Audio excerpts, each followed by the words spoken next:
Hi everyone. Good morning. It is still the morning.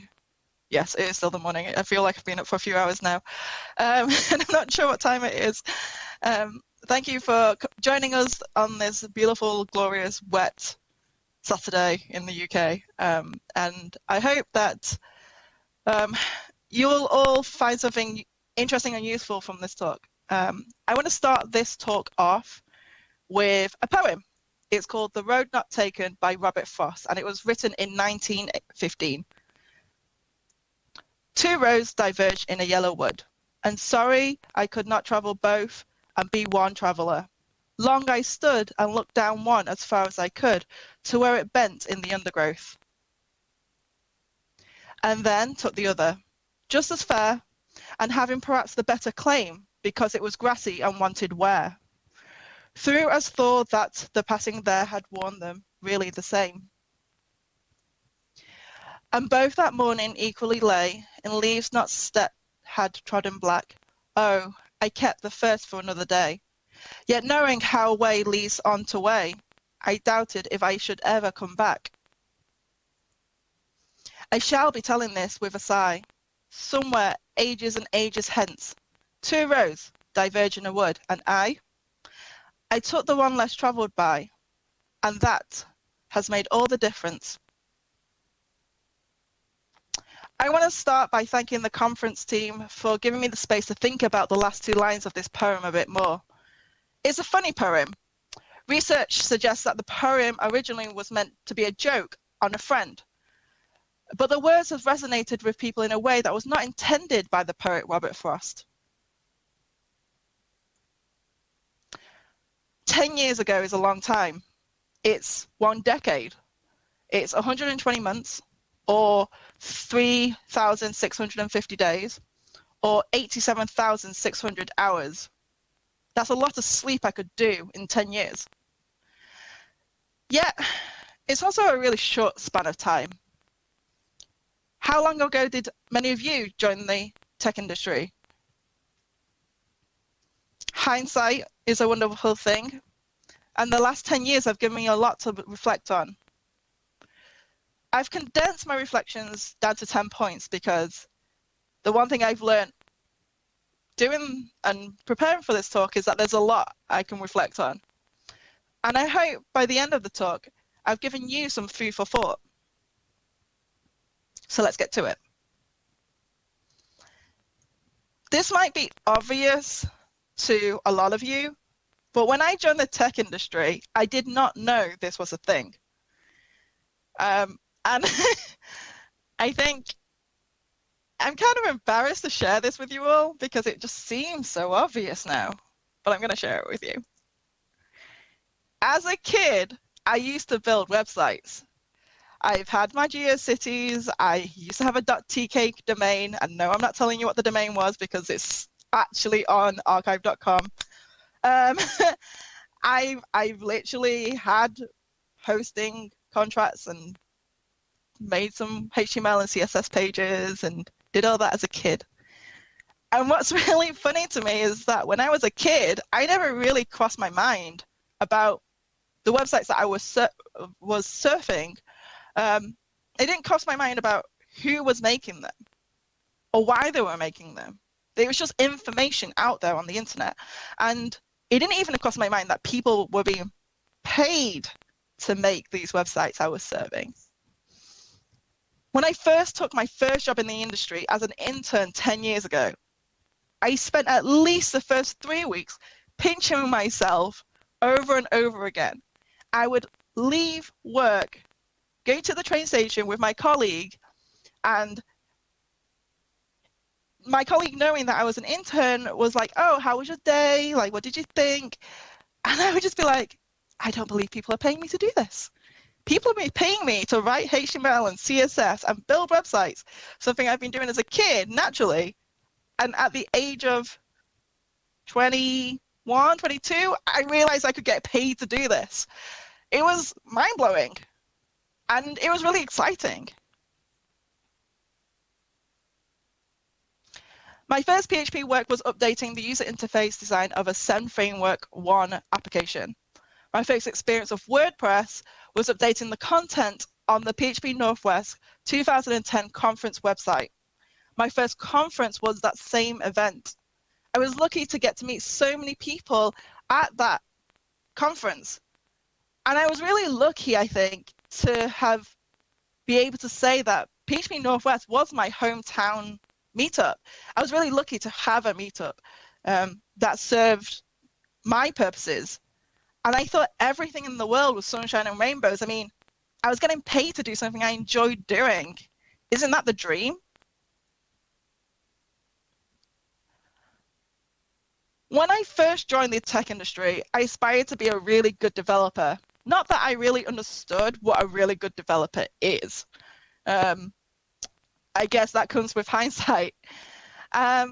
So when I say a really good developer and I think about what did I really mean, I think about the fact that I would know PHP really well. Like I would know PHP.NET off the back of my hand. Let's face it, no one does.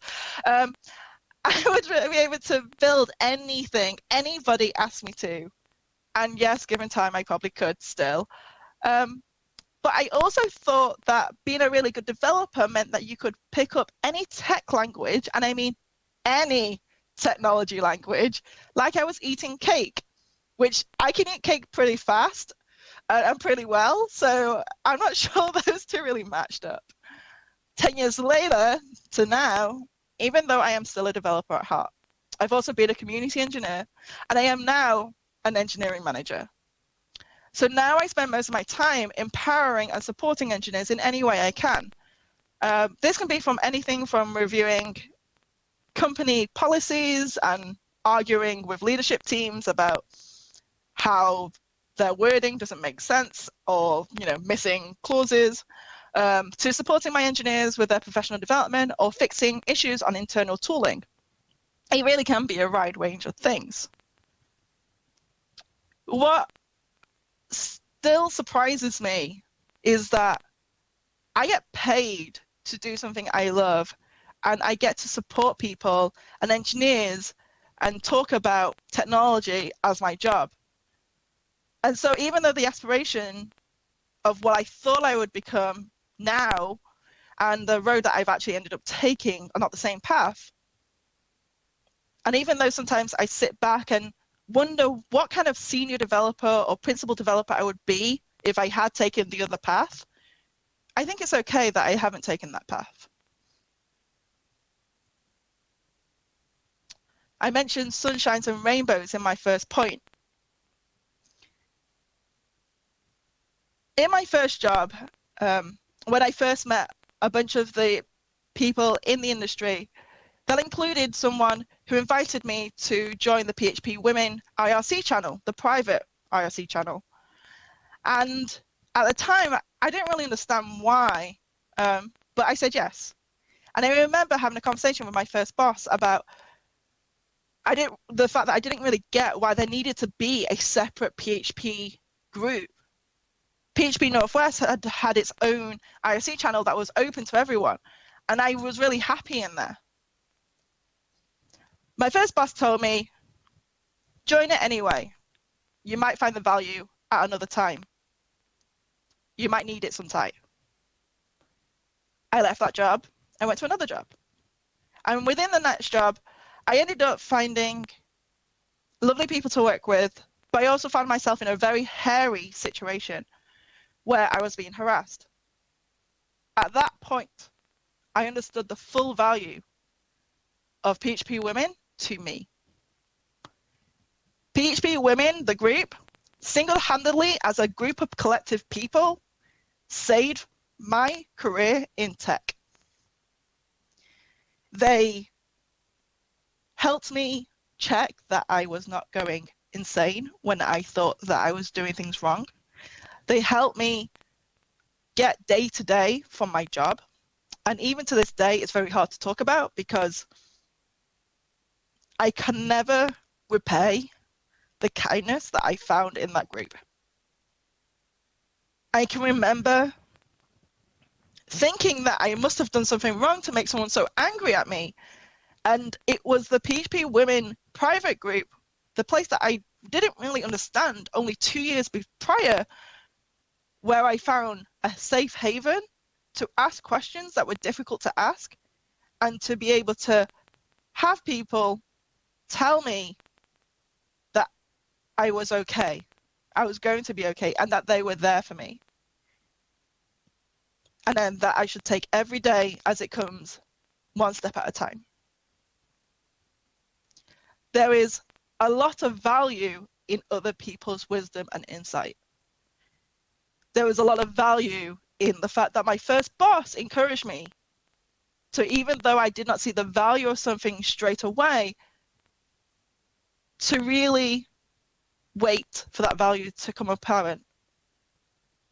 I'm really grateful for both all the people that I've met during that time, because if it was not for those people, I honestly would not be sat here in front of you to this day. I know what career I would have taken and which direction I would have gone in, and which way I would have pivoted, but I haven't pivoted that way.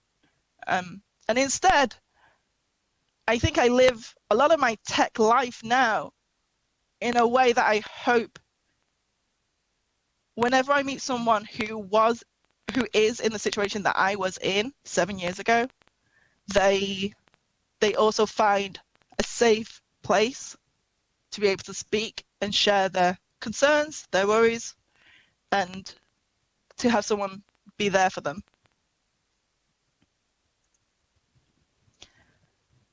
Between PHP Northwest conferences and going to college, which in the UK is 16 to 18-year-olds, it is not the university college that I'm talking about.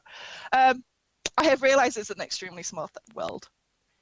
I had never imagined that someone I went to college with at the age of 16 to 18 would become my lecturer, Rick. I never thought that somebody who I went to college with in the same year as me would become my colleague. I think it's really cool. But it also reminds me about how no matter who you meet in the world, and just because you're moving on from one part of your life to another part as it continually evolves, it doesn't make sense to burn bridges where it's unnecessary. And so I really like to remind myself and us as a group that we should treat everyone we meet with the respect that we expect from our peers, because it really does serve you well in the future.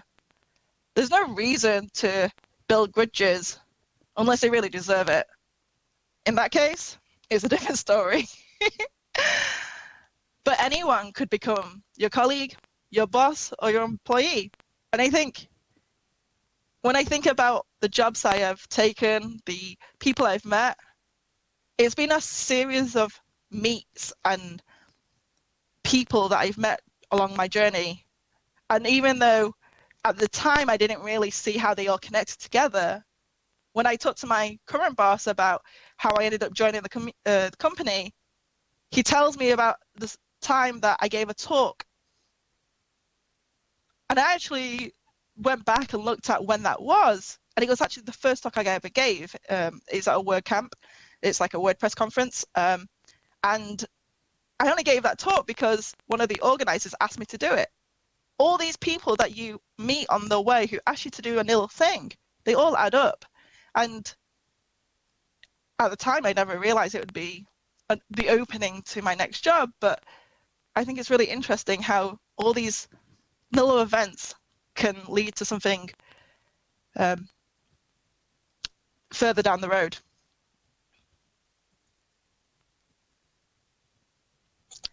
I've also learned that the tech industry can be very Western. I'm not really sure if this is just because I live in the UK and therefore my bubble is very UK-centric, very American-centric, very European-centric. As a community engineer, I try very hard to, further and widen my perspective. It's part of what I needed to do for the role that I was doing. And I intentionally went to places that I would have never thought I would be going to at the beginning of my career. I never thought I would end up in Cape Town giving a talk, or on stage in Singapore, or at an event in Thailand only in February. I think meeting all these people and listening to people outside of the Western world and listening to how they suffer, how they see the world, how they've learned to use technology through their mobile phones and learned to code through their mobile phones, and learning about all the hacks that they do to keep up, makes me realize that I am very privileged to have lived in the Western world. The cost of technology, the cost of the internet, the fact that in the UK at least, I haven't met a client yet who disregards my comments because I'm female. Yet I meet, and this will always be a part of me, I guess. When I first went to PHP Asia in Singapore, and I met a lot of the female developers out there, they mentioned that even though they were senior or principal engineers at their companies, they always had to take a male counterpart because the clients would never listen to what they were saying. That blew my mind. It's not something that I would ever expect in the UK or sit through. Yet it was something that was very common to them, to the point where I left the room so upset and so angry, because the tech industry is very Western, and we do talk about a lot of the issues around our space, our direct backyards. But the internet is global, and I think we need to remember that a little bit more often. When we talk about page sizes to make page speeds faster or to be more eco-friendly, that's great. But what about making page sizes smaller so they didn't cost people as much money, so they could access the same information as us? Why does it have to be eco-friendly? I mean, eco-friendly is all great. I am all for the planet staying alive. But there are other ways to look at these viewports that isn't just a very luxurious viewport. The other thing that I've learned on my travels is cultural and social norms are different across the world. The time is 10:30. Is it 9:30 or 10:30? This is something that I think PHP Benelux, when I first went, really brought to my attention. It's probably one of the first, if not the first, event that I went to outside of the UK. And I never knew that people and other cultures would read 10:30, which in full would be 10:30, which would give you the maybe give you the answer, as 9:30. And it's something that I always found really amusing. Usually when I travel to Central Europe or mainland Europe, I have to ask myself, or ask the people I'm around, which way does 10:30 mean? And actually, I just found it easier to say 9:30 or 10:30 because that's more explicit. But I think it's a really fun thing to remember. But what about this one? We can table the topic. I did not know this, but actually in American English, to table a topic means to take a topic off the agenda of the meeting. So you push it away or postpone it. If you are tabling a topic in the UK sense, you are bringing a topic to the table, and therefore you are adding it to the agenda of the meeting. Table the topic. American English and British English, common language, mean two totally different things. I mean, if we can't even understand what that means, I feel really sorry for people who may not realize there are different meanings for these different words. It must be really hard for people who are using English as their second language. One thing that I found really useful as a resource is a collection of books called the Xenophobe Guides. And they are guides to different cultures around the world written by people who have lived in those cultures. I got introduced to these guys when I was trying to introduce my partner to the Chinese culture. If you ask me about the Chinese culture, I find it extremely hard to explain to people what it is because I lived it. I can't tell you the differences between what I've lived and what you've lived, but someone who is looking at it from an outside perspective can. And so I read the Xenophobe Chinese Guide to the Chinese Culture, and I learned a lot about my own culture. It explained to me why my parents have never told me they love me. It explained to me why they always insisted that I eat loads and then tell me that I'm fat.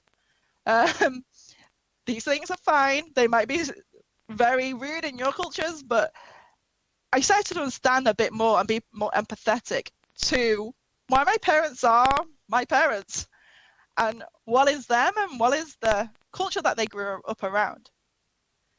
And I think as I've traveled and met other communities and worked with other cultures, I've actually bought quite a few of these and they're all on my Kindle. And what I've found really helpful is that it helps me understand the little nuances that you get when you meet people from different backgrounds and different worlds. And it can be very useful to help build a picture and be empathetic to and understanding how that culture works.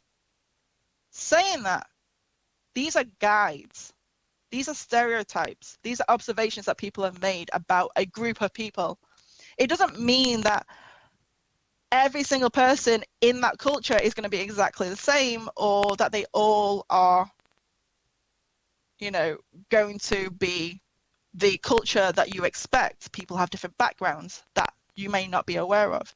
So whenever you read these and whenever you use a guide or a culture guide like this, I really recommend to my former self and to you all to take them with a pinch of salt and a bit of humor.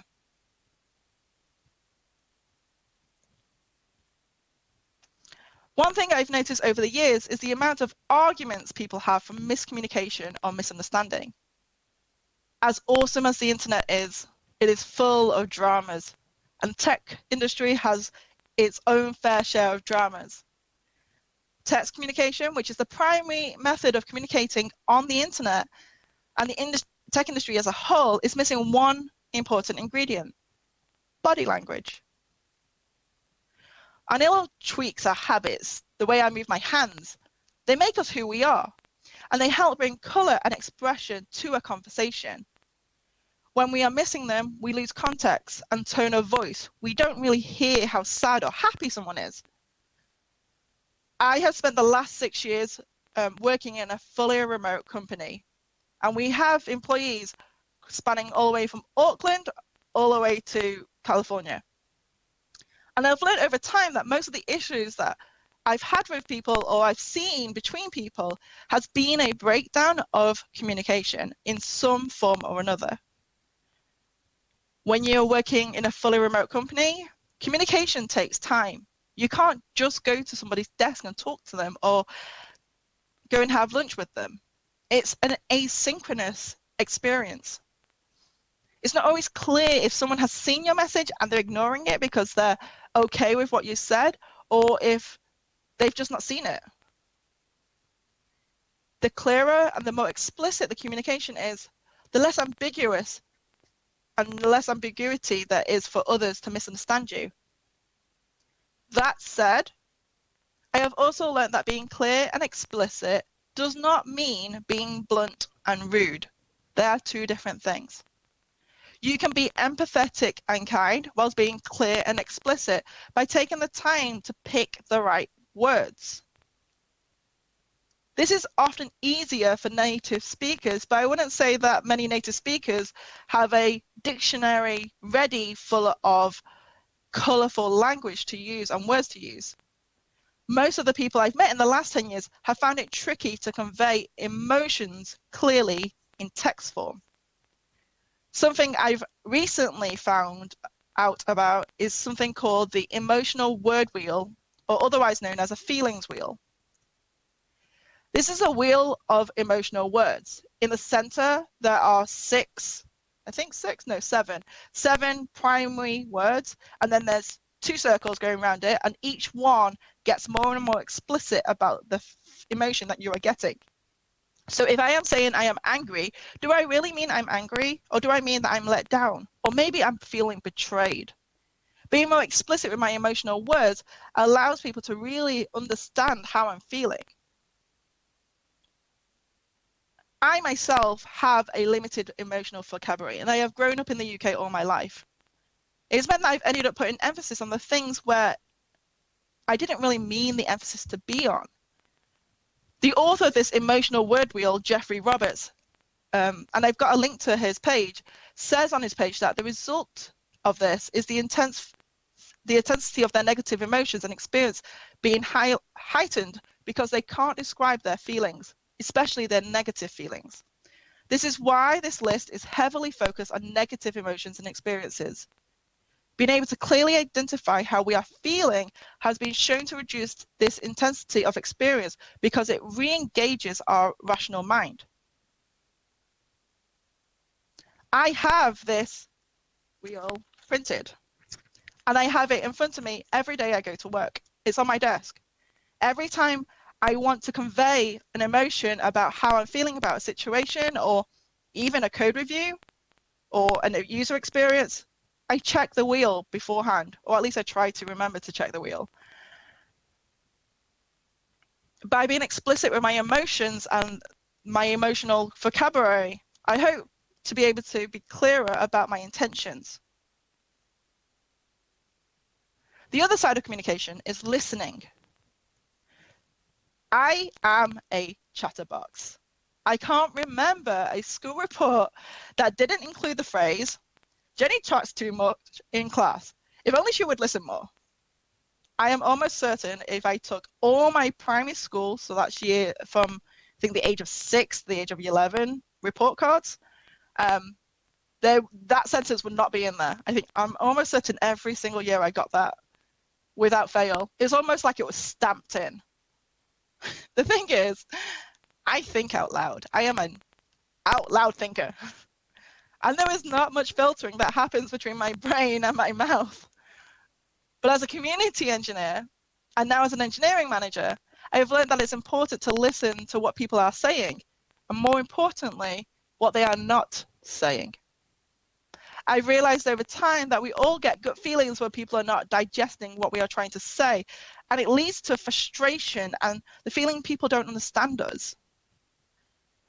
More recently, I've learned about empathetic listening and dismissive listening.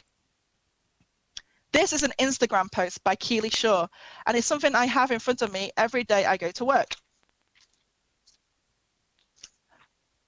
As a developer trying to resolve client problems, and then as an engineering manager, I have realized that having listening skills and having the ability to ask powerful questions to unearth what people really want to say or are trying to convey to you helps. Having the ability to help people find the words they are missing is a powerful one. Being able to understand people and be on the same wavelength with them is empowering. It has over time helped me to write better code, resolve issues more thoroughly, because I've understood the underlying pain that an issue or a user experience has caused somebody. 10 years ago, I would have not dreamt I would be saying this out loud. I thought as a tech person, as a developer, all answers in tech would be a tech answer. You could code your way through any situation. But during the last 10 years, I've learned that there are other skills other than coding that makes a great engineer or a great developer great. The last 3 points I've made all do not come from a tech background as such. They are not coding related things. This might be because I've pivoted away from being a purely coding developer, but I've also witnessed and noticed this in others, and they are people that I would regard as developers. And that is the key skill of people. Understanding people and improving our people skills is key if we want our code to be acknowledged. Our code does not live on its own. It is used by people in some shape or form. I now read more neuroscience, psychology, and linguist books than I do coding books, partly because I'm fascinated by the subject, but also partly because it explains to me how my brain works and why we do things and what we do as people. These have shaped my understanding of how people tackle problems, and the more I learn about our human habits, the more empathetic I have become to them. Again, everything has to be taken with a pinch of salt, but I think it's really interesting that we don't often see psychologists talking at our conferences. And I really see people in tech retweeting or sharing their favorite psychology latest tweets or musings. I think we miss out by not interweaving with other sectors more closely because they bring a lot to the table. The final thing I want to share with you all is a regret. When I first started and joined the industry, one of the first people I met was a person called Lorna. I remember Lorna giving me the advice to blog. She would tell me to write notes up for myself and that I should blog about my experiences in the tech industry. Every time I met up with her, she would continually remind me that whatever we were talking about would make a good blog post. In fact, she still tells me this to this day. 10 years later, I can confidently say she is right. I really should have blogged everything. Leaving a trail, or rather, in my case, the fact that I have not left myself a trail, is something I have regretted.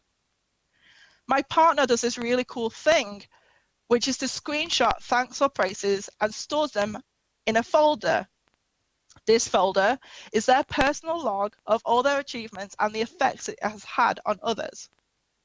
I think it's really cool because it serves as a way to remind themselves of the value that they have brought to people that they've worked with. And whenever they have a tough time at work, they open that folder and read past comments, and it always brings a smile to their face. When they're looking for a new job, they use it as a way to boost their confidence and know that they do have the skills because people have told them so. And yes, we have LinkedIn, and we can ask people to leave us reviews. And yes, companies have tools like Small Improvements where people can leave praises. But he's been doing this from company to company. These screenshots are continual from every company he's ever worked at. It ignores the company preferred tools or the chat tooling that people are using. They serve as a reminder of the experiences that they've had and the small thanks and tokens of gratitude that they've received on the way. A lot of the times we forget to give formal praises to people, but what we do is when we're talking to people is thank them in passing. By screenshotting this, you're capturing that passing useful comment. I myself am super dismissive of praise.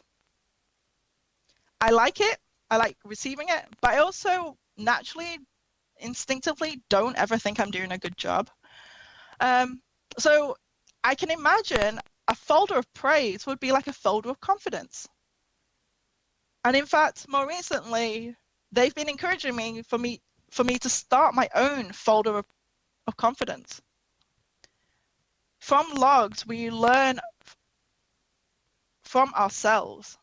We leave ourselves a method of self-care. It's a way for us to remind ourselves how far we've come. And even to this day, I find it hard to write for myself, and especially in public, and not to the whole internet. I don't want people to think what I'm writing is perfect or correct or the gospel. The right way is so subjective in tech. And by sharing that publicly, I'm scared that the world would tell me that I'm just plain out wrong. And that would crush my confidence as a developer. But what I have been doing over the last few years is I've been writing for my internal team, my company, for our internal documentation and just our internal blogs. The engineering managers team at Human Made writes field guides whenever we find it necessary.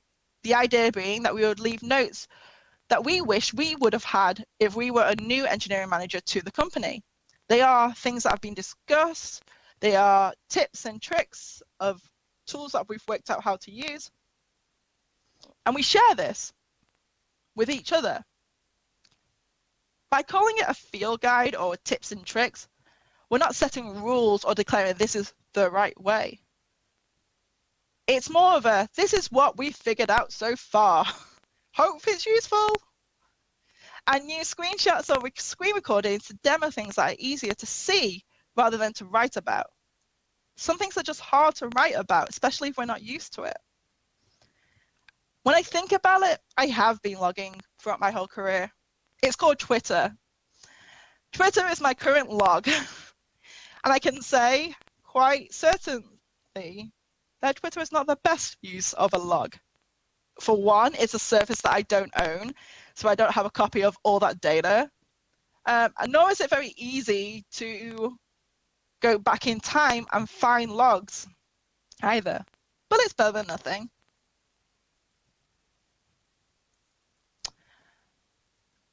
In 10 years, I don't know if I will still be in the tech industry. The tech industry has changed a lot in the last 10 years, and yet in parts, it's still the same. As with all things will continually roll in fashions of coolness. People will keep trying things. What I know currently is that the future hasn't happened yet. I have yet to see what happens, and so whatever happens, I'm looking forward to it. I hope this talk has given you food for thought, but just in case it hasn't, I really recommend that you take the time to reflect on your own career so far. Grab some paper, write a list of what you've learned during the past 10 years, and think about the assumptions you made when you first joined the industry and how that experience has played out. I had this quote on earlier. It's from John Jury. We learn from our experiences. We do not learn from our experience.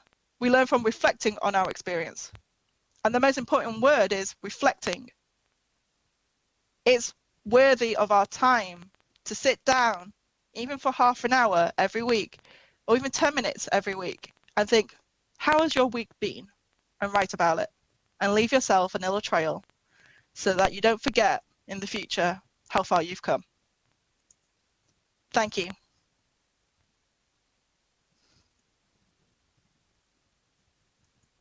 And if anyone's got any questions, I'm open to questions. I'm not sure how much time we've got left. We have some time left. Thank you very much, Jenny, for sharing all these lessons. There's been a lot of discussion in the Discord channel, so I think a lot of people took away quite a lot of things. I also had some personal takeaways, which I tweeted, like the wheel of emotional words. That is really, really useful for text-based communication, or for non-native English speakers like me. Yeah, if you do want that, I'll share these slides. Sorry, it's a Saturday. Feelingswheel.com has it on there, and then at the very bottom of the feelingswheel.com website, there is a button which takes you back to what I have here, which is the imager on point. I realize you can't see my mouse. 0.5 on this image credits. Yeah. Imager has the text from Jeffrey Roberts that I quoted, but feelingswheel.com, which is a lot easier to remember, has just the feelings wheel, and you can print it out. I really recommend having that around, especially whilst we're talking on the internet. Yeah, that sounds useful. I have a question. Do you have a list of recommended reading?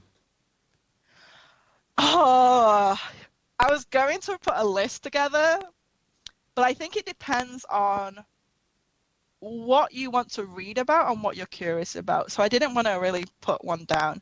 But I will say this, if you have a particular discussion about that you want to think about, my introduction to all these kind of neuroscience books was a book, I think from a person called Charles Dunning, called The Power of Habits.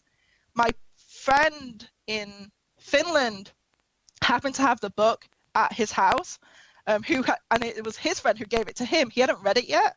I ended up stealing the book and then sending him a new copy because I'd ruined the book because I'd read it so many times.